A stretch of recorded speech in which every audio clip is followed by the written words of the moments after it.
how to prep a hardwood floor that had carpet on it, that the carpet is removed, and we have staples and tackless board. What I do is I use a flat bar, and the flat bar you can swing it like a pendulum. You know, forget about pliers, that'll take you forever.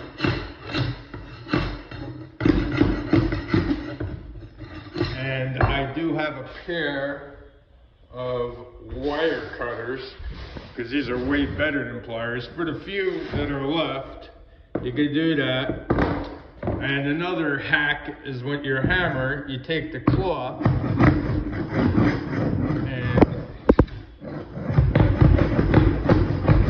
that works very effective too. Now, for the large main areas, I'm going to show you what I do for that. I got a nice chopper, and you can use a grinding wheel, you can use a rotary sanding disc. When it gets dull, you sharpen an edge on it.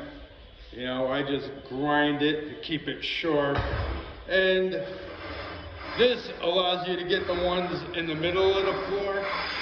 I got most of these. Let me see if I can find some. We may have to go into the other room. I think I got all of these.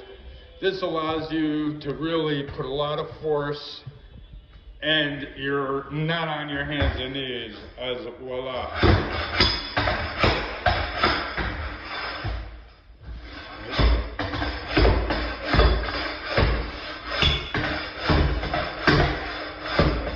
See, it works great.